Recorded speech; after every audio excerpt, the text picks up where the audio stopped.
Hi everybody, hope you're doing marvellously well. I'm sitting here with my good friend Mr. Nick Sowden. How the devil are you? Very well, thank you. We're in La Barca, where we've done, I don't know, 3, 4, 5 different videos now. Yeah, keeps going up. Yeah. And you may have seen them where we have been testing out various speakers, which are all sitting up here. So this makes it a perfect location, especially as a room I don't really know that well, to try out this brand new product. Yes, it is IK Multimedia's ARC Studio. It's still sealed in the box. So what we're going to do is we're going to pick, 3 pairs of speakers? I think so. 3 pairs of speakers in this room and see if we can flatten them out and make them sound absolutely amazing. Now, I have not been given an advance copy before today, so I have not heard this. As you can see, it's still sealed. However, I have spoken to a handful of people that did some beta testing, and I'm expecting great things. So let's see if it delivers. Let's try it out. Let's set it up and see. I don't know. You know this room really well. I'm going to be leaning on you to tell me whether you think it's made it better or worse. I will give you my opinion. Marvellous. Thanks, everyone. Let's get it set up.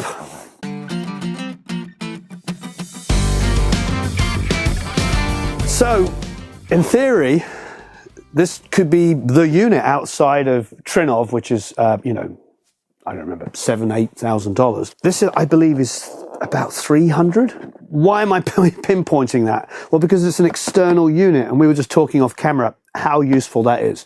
Number one, when you're using software versions of this, you have to remember to turn it off when you're bouncing. And that might sound really obvious, but so many people don't. And then they bounce through it and then they go into a different system and they're like, why does my mix sound dreadful? Well, it's because all of the room correction has been left on the master bus to make it sound good here. What they do here by using an external box is this comes out of your interface into this unit to your speakers, meaning you can bounce it internally like you would, like 99% of the world does, and you don't need to turn it on and off. It's great. It's foolproof. Yeah, it's foolproof. Yeah. I know it sounds really obvious to many of you, but it saves you having to think about it, number one. Also, it comes with its own microphone, so it's a microphone that they know works with the software. And being external, they're saying there's no latency, like 0 latency. Because the other thing I get with the software versions is people saying that they like it, but they can't use it when they're tracking. Mm-hmm. So in theory, this is solving the 2 main problems that people complain about of the software versions. And at 300-ish, don't remember the exact price, but I know Eric, he's smart, he'll put the price here, or there, here, or there. For the hardware, with the mic and the software, seems pretty foolproof. Now all we've got to do is find out how good does it sound. And we have Nick in his room, in his studio, to tell us, a room he knows well, whether it sounds good. Let's get to work measuring. Okay, unboxing. And it says, register and download the ARC software. Okay, so we've got to do that. Okay, next, calibrate using ARC analysis application. Transfer the calibration to ARC Studio. Connect ARC Studio to your interface and monitors. Okay, all right, let's get the software. So we've got the Neumann still up from when we reviewed the Neumann, when we did the Shout demo. So this is going to go after the Neumann MT48 into this and then into the SPL here for all of the speakers. So that's what's great about it, because it's going to bounce internally and not do this.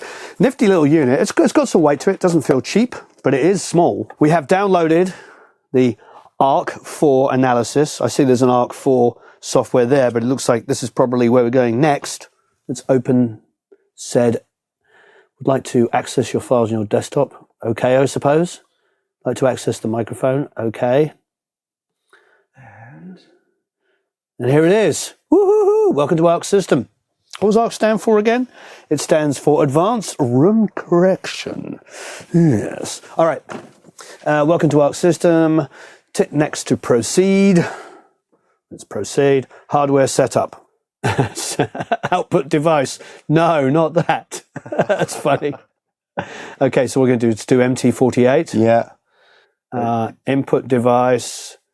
Yeah, MT48. MT48, output left and right. Can you switch that to input 2? Yeah. Input 2. Nice. Okay, so that's what you're going to put it on. That is. Buffer size 128, microphone signal. Okay, Okay. Now we're going to set up the microphone. We're quite spoiled. We're using a Neumann MT48 as our interface, so there's going to be no problem with the quality on this. This should be clean. Clean as as a a whistle. clean thing on National Clean Day. 1, 2, 3, 4, 5, 6, 7, 8, 9, 10. 1, 2, 3. 1, 2, 3, 4, 5, 6, 7. Okay, so we have a microphone. All right, next. You hit the next. I shall. Okay, select your typical listening area. You know what? I'm going to let you take over because you are the typical listening area personage. So Okay. set it up where you would be. Select the room configuration that best represents the listening area that you would like to correct. Monitor spot, I suppose. All right. Shall I stick it on a stand? I will. I believe so. You want me to grab this one here? Yes, thank you, Warren. That'd be great. Okay. We're thinking about calling this segment Two Ignorant Brits. No, Two Idiot Brits Setting Up ARC. If we can do it, you can too. How about that? If we can do it, you can do it better. So it's just basically going to be in the middle of where your head would be. That, I think, Do you want to is sit down and then I'll position it? Or I suppose you just do it. close to the middle. Yeah, I think is what should we do. I'll come back of it. Hold on. That's about my ear height, isn't it? Roughly, I reckon. You're there. So come down ever so slightly. Okay. There you go. And maybe Back a couple of inches. Yeah. Doesn't really need two of us talking about this. You can do it all on your own, but it's fun to have two of us. All right. Should we move this SM57 out? SM7 out of the way? Go on then. Only because it was blocking one of the speakers. But I suppose it's got to be real world. Yeah. Real world is the way to do this. Here we go then. Right. Make sure you're in a quiet environment and try to avoid noise. I was mixing like that.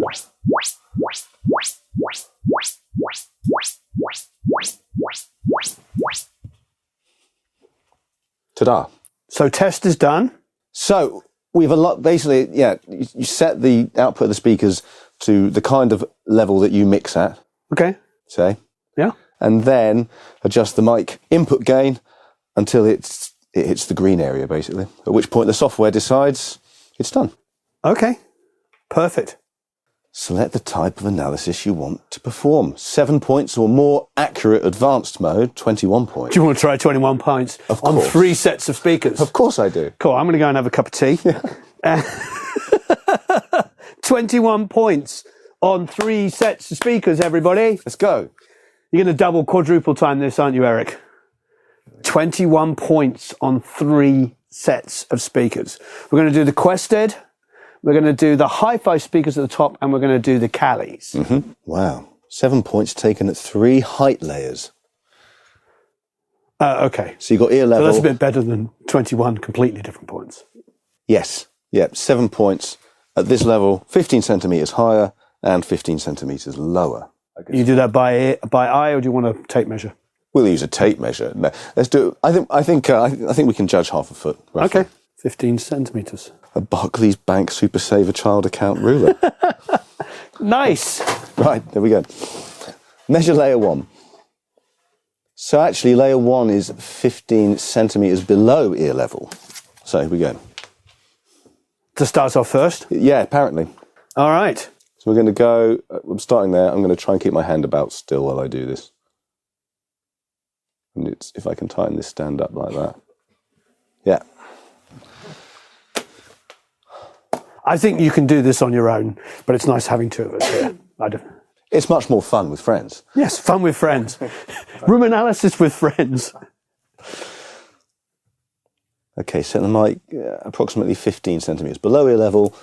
Follow the points indicated in the image.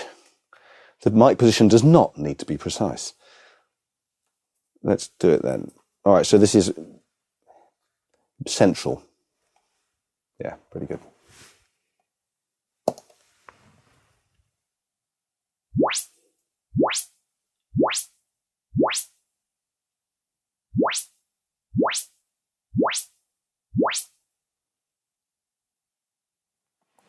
Nice. Next point. I'm guessing. So it's sort of Right at the front there, maybe. I think you're right. Well, What do you think? yeah. About there? Yeah.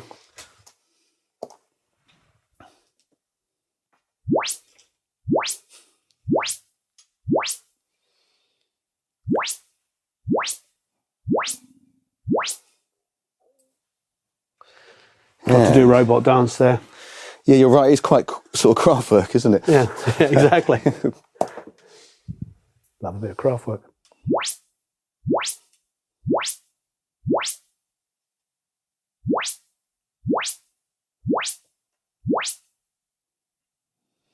When I was a kid, my favourite song was The Robots by Kraftwerk.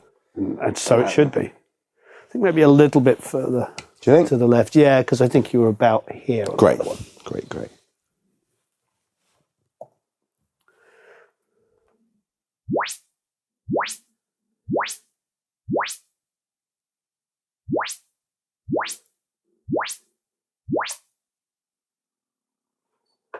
I knew you had impeccable taste.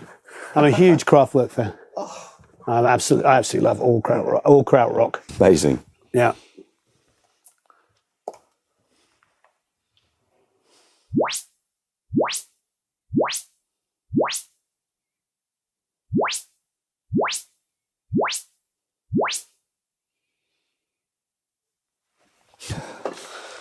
do you think? Yeah, Do you reckon? I think so. Go on, I feel yeah. like it might be slightly... I know it sounds... Yeah, I think that's where you had it.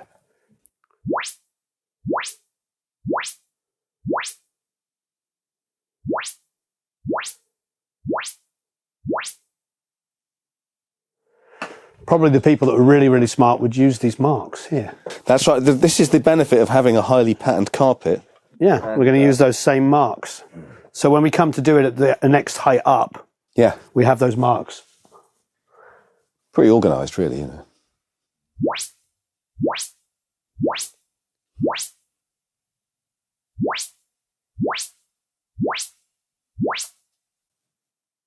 Presume we're going to repeat the process, but at a different height. I believe So so. this isn't so bad now, 21.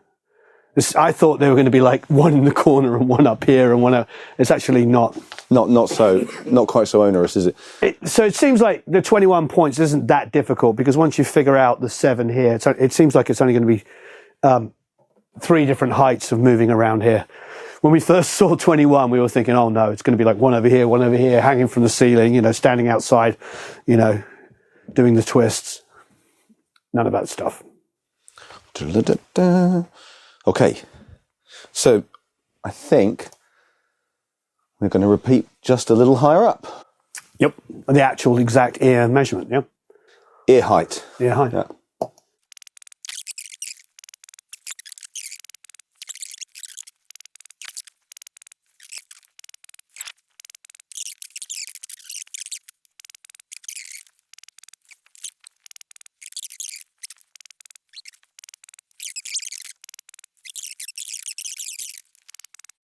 Excellent. All right, so let's save this, I suppose, as quested. Next to proceed, hold on. Save, you're almost there. You can now save your room analysis and use it in the ARC for correction plugin. You can actually it's choose gone. what it looks like. It's probably closest. Oh, look at this. It's there. It's quite like that, Well, all that. but it's got the ports at the bottom. Okay, then do that. yeah, no, do it. It might actually be here at this rate. So I mean, there's a tannoy little golds. there's a KRKs. There's a Neumann's. Keep going down. It's a PMC. PMC. NS10s right at the very bottom. Genius. Genelec, more Genelecs. Oh, yeah. Wow, very smart. Well, Done audios. You think it's that, yeah? I think that's, for my money, the closest. That's probably is it. It probably is those. Yeah. All right. That's pretty awesome. All right. Done. Says Okay. New analysis. All right, let's do a new analysis. Woohoo! So now we're going to remove the ARC Studio apparatus from its... I won't say what it is. From a piece of plastic. There you go.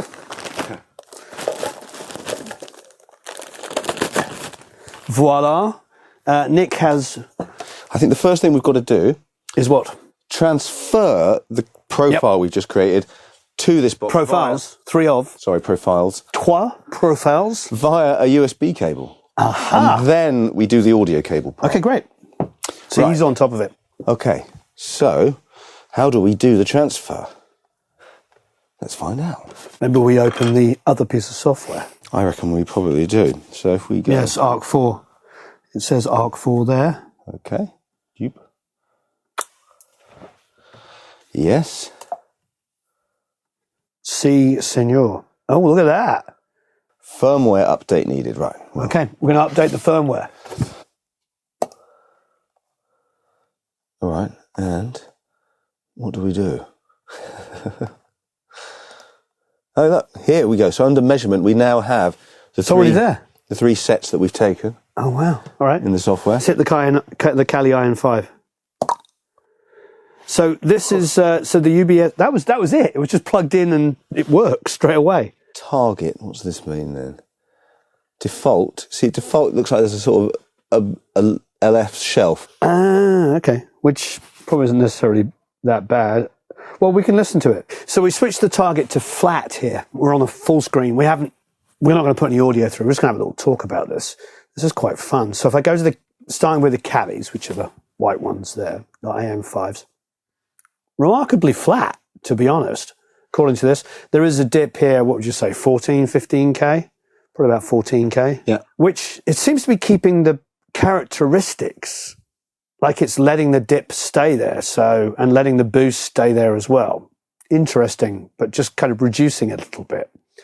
So if we go to the Quested, which of course are the most expensive by far, there's a massive dip, but it's actually evening out the dip.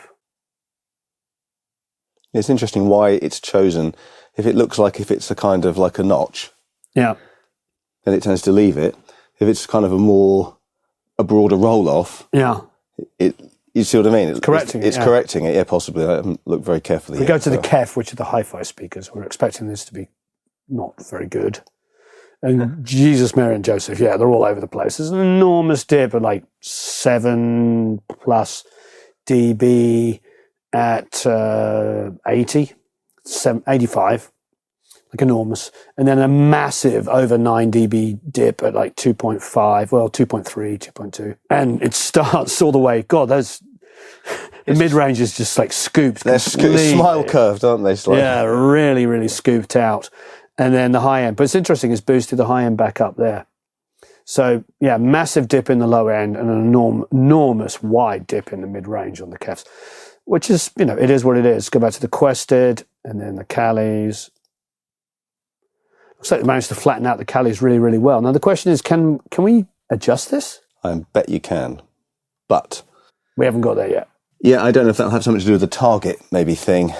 Custom targets, 1. Yeah. So we go custom 1. Or are these their customs? I think they'll be editable customs. Editable? Myself. But, hey, I'm just talking edit. Let's try that. Edit. There we go. Okay. So if we take this area here. Well, do we do this? Create 2 points like this. And then do that. I think they'll... Yeah. That just looks like a sort of... Has it got a Q on it? That's what I'm thinking as well. Looks like 6 dB is the most we can do. But then if we take this,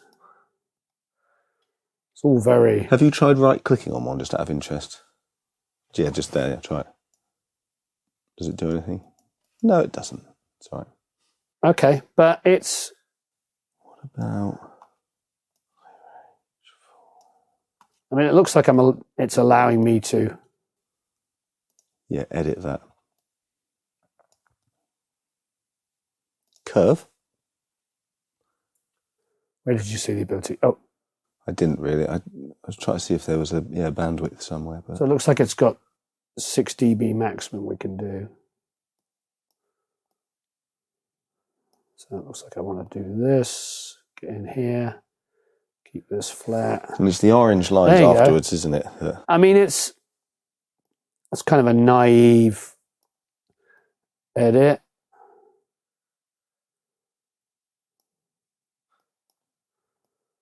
all I'm doing here is having fun and just moving it around. But with 2 sets on it. All right, so we've done some visual cues. That's pretty darn flat. There's a dip here at about 40. 3 dB. 3 dB at 40. It's necessarily the end of the world, but it would be good if we could, as it says... I don't think that, to be honest, I don't think there's the speakers are going to go particularly no, I mean, it's that low in any case. No, it was reading, it was reading quite dramatically here before. It's interesting. At about 40, at about, oh no, that's just under 50. Yeah, 47 hertz. So, yeah, you know, low range combined full, high range full. I think this is going to pull in this focus area. Okay. Well, look, I've tested many speakers. I've been in rooms with Trinov and stuff like that. And if that is how it ends up looking, we're all very, very happy. If it sounds like it looks, this is all done completely by looking at a graph, which is quite comical. So, but anyway, so shall I save this as a, how do I save this? Good point. Save. Save is going to give me a, let's go off it. Custom 2, custom 1. Oh no, it saved it. All right, so it's just custom 1. Maybe there's a way to rename it and I don't know how to do that. But custom 1 is Cali looking like it's flatter, although it was pretty darn good. All right, I like this. That was a little diversion, but this is what we do. We're doing this in kind of real time. So let's plug in the ARC in between. Okay. The Neumann MT48 and the monitor controller, which is the SPL model 2381. Just listen to a bit of Steely Dan there, so you won't be hearing that because it will get us completely banned. The biggest thing I'm noticing is the kefs go from completely unusable to usable. I mean, you always can't hear the vocal because all the mid-range is tucked out. It's really weird. It feels like, where did the vocal go, you know? It was like, I am the expanding man, like little tiny Donald Fagen buried in the mix, and then put the correction on something. All the mid-range came back. The low end is the biggest difference because both of the other speakers that we were listening to, like the Calis, I mean, yes, the super highs are dipped. I agree, but all the mid-range stuff from like, you know, 500 hertz basically to what, about 10 or 12K. There's a bit of a dip here. It's pretty darn flat. I mean, I know people are going to argue and say, no, but in the world of speakers and doing measuring, the difference is not as noticeable. It's noticeable, don't get me wrong, but it's nowhere near as noticeable as it is in the low end. I don't know. But look, I'm waffling on. You need to listen to music that you know in this room, maybe stuff you've recorded, maybe stuff that you listen to for references, because frankly, everything I'm just saying is kind of meaningless. This is your room and you know how it sounds. So I'm going to get out of the chair. Over to Nick. I think the first thing I'm going to listen to is just the differences with the profiles, how it changes the colour of the sound. Just on that, listening, it really cleans up the kind of lower mid-range muddiness. Some might call it warmth, I suppose, but it's you get much more of that sense of flatness, certainly, just from listening to that on any of the speakers. Most pronounced one, again, was certainly the Kefs, how they changed most in character. But it's an interesting one. You'd have to listen to lots of different stuff for a bit, wouldn't you, though, to really get to know it. But my main impression there is just this. It's that lower mid-range change that's most apparent to me. That it's everything gets, well, they tend to all get a bit bright. Well, the studio monitors, the Calis and the Questies, they kind of get brighter and thinner sounding. But that's because there's, a load You're used to the more excessive low mids and low ends. Exactly. So it feels a little alien to you. Immediately to start with, it does. But Can I try listening to a couple of things I know? Because that way, because I don't know this room, let me see how I'm influenced by it. So we're listening to the cheap speakers, yes? You say sit down, it's just talk. He smiles politely back at you. You stare politely right on through some sort of window to your right. She goes left and you stay right. Swing the lines, fear and blame. You begin. The difference is enormous for me on that one because the vocal just disappears almost entirely when you put the when you take the EQ correction off. It just, yeah, because it's all like 700 to about 3K is just pulled down so dramatically on those, and then there's this massive low mid thing, and then there's huge low cut. So, and they're tiny speakers, so it's not surprising you can't hear the super low lows. So for me, for a cheaper pair of speakers, it's like, holy grail correction. Yeah, makes perfect sense. But then, how much are those hi-fi speakers? Goodness knows. I mean, if you were to guess, I can't. Well, they're so old that to buy something like that, a few £100. Yeah, at most. Yeah. Yeah. So it's really a case of like, are we leveling out? Because we've got the Quested are worth several $1,000s. The Callies are worth under 1,000, and those are worth a few hundred. So let's see. I mean, to me, are they all competing at the same level now? So SP2 or SP1 for Callies? 2. SP2 for Callies. So this is flat, and I'm listening to it without the correction on. You came, where did I go wrong? I lost a friend somewhere along in the bitterness, and I put out straight up with you all night, and I know how to stay alive.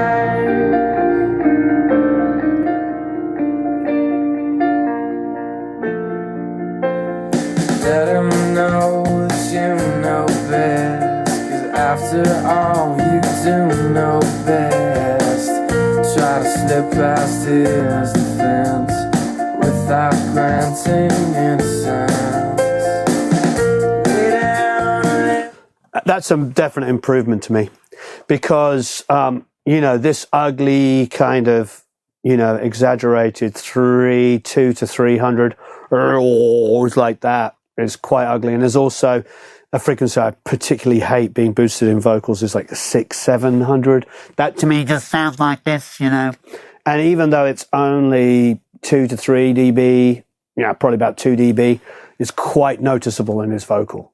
You know what I mean? So that would make it so if I was mixing without this on, I would be ducking so much of that out. I'd definitely be ducking out a big chunk of 600-700, and I would be sitting there trying to figure out why there's this sort of thickness, in his vocal in particular around this area. So to me, that's quite miraculous. But I know what you mean. If you're used to it and you can work around it. Sure. Everything starts to sound quite right. Sort of, well, it's a typical studio thing really, where it's presented much more flat, so it just, right. But it means you don't end up over mixing it, doesn't it? If you've got that. Yeah. Well, obviously it's the characteristics of the room, because the really expensive speakers, the Quested, still have this whole mid-range, low-mid thing going on. Now, which ones are they on? 1. On 1. So SP1, let's listen to them without correction. Let's keep going. what is wrong? Things are told him all along. Pray to God he hears you, and pray to God he hears you. And where did I go wrong? I lost a friend somewhere along in the bitterness, and I put out straight up with you all night, and I know how to stay alive.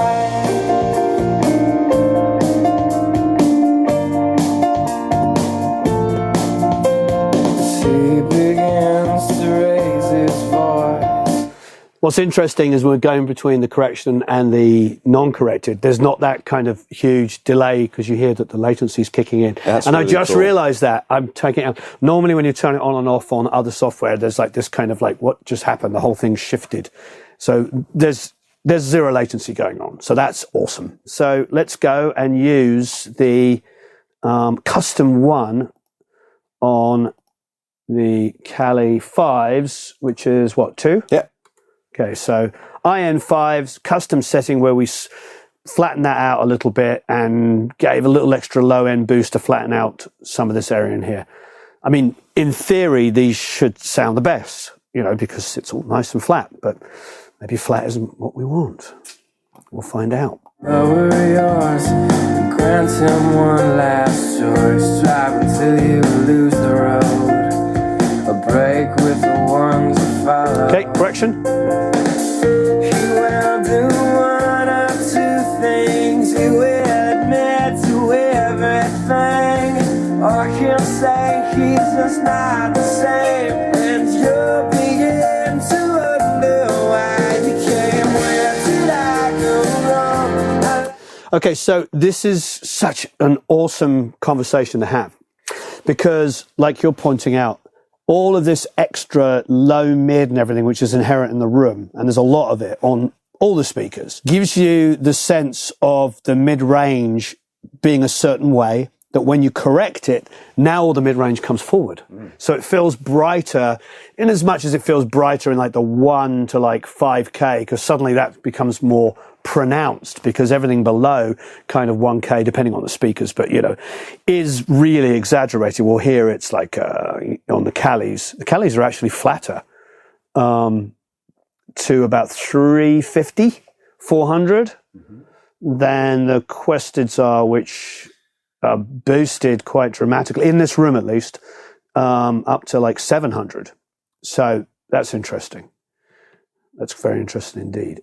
But are relatively flat in this room from about 1.5 all the way up, really, you know, until this sort of like 12K fall off, 14K fall off. So, which I think is also a characteristic of the room, because we go back to the Callies, they fall off quite dramatically in that area, more dramatically, but in the same area. So the room's definitely room has a characteristic of having a big fall off at about 14K and a build up of the low mids all the way down. Yeah. I mean, it sounds great, but you're right. Once you turn it off and what you're used to, you're like, oh, what happened? The mid-range has come forward. Well, it hasn't come forward. It's just not being smothered by the low mids and the low end. Interesting. I like it. There is a popular one out there which I feel like tends to sound a little too EQ'd to me. And what we've done is we've used it and then reduced the amount that it actually does in the room. We did this in our studio, our new studio in our new Spitfire, where we room corrected it and then reduced the amount, and it seemed to feel and sound a lot better. It didn't feel like it was heavily EQ'd. I don't think this sounds heavily EQ'd to me. That's the good thing. I'm not here scared to use it. But for you, I suppose it might be just a little bit like, you're going to probably want to go in there and customize it. Yeah, I think you've got to spend some time with it, haven't you? But I mean, the other, to find out how the new curves make your mixes translate out of here. But the other thing which is really interesting to me again is this idea of using it on recording, isn't it? Once you get used to it, actually you being able to monitor what how your mics actually sound on a source, say, right, is such a useful thing, latency free. Critically. So I'm looking at all these different things here. We've got phase. Oh, so this natural or linear. Natural or linear. Okay. So natural. But when I go to linear, it wants to do this. I have no idea what that is doing. Go on, flip back again, sorry.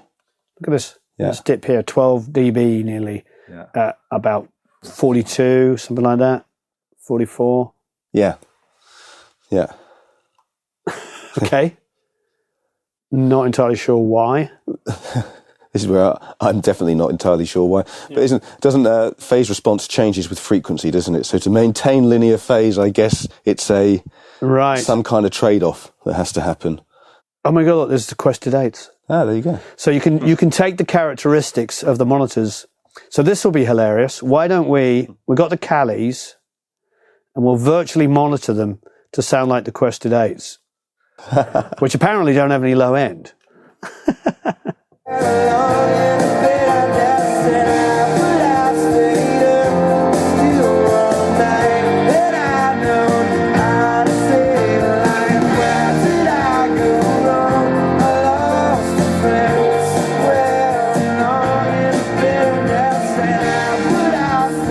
I would argue that profile based on based on the dip here in the mid-range, but the room is probably adding to this additional this kind of like flatter mid-range.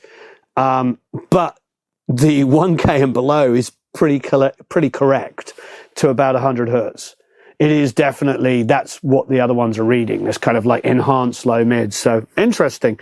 But again, this was probably measured in an anechoic chamber, not in a room, just to find the characteristics of the speakers. Yeah, interesting. Very interesting indeed.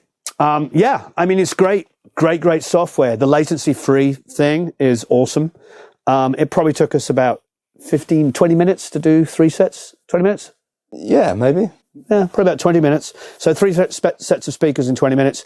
It's $300 with the microphone, and the software is easy to navigate. We did one really quick custom one, which didn't take long to do, which allowed us to flatten out this area here. And yeah, I mean, IM5s, Kali IM5s with that custom EQ on, which was pretty gentle, is very usable.